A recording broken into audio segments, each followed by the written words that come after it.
Đây của bác đây. Của tôi chứ.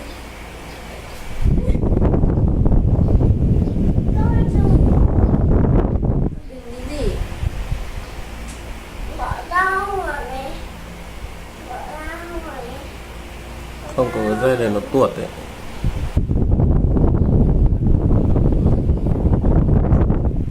Nguồn phía dưới này này. À, Được.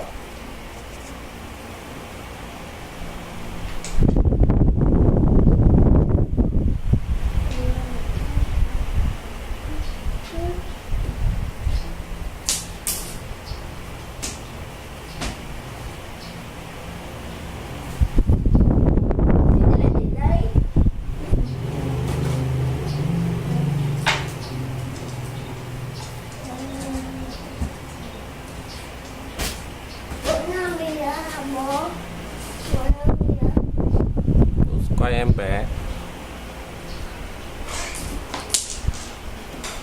Đi đó ra mẹ.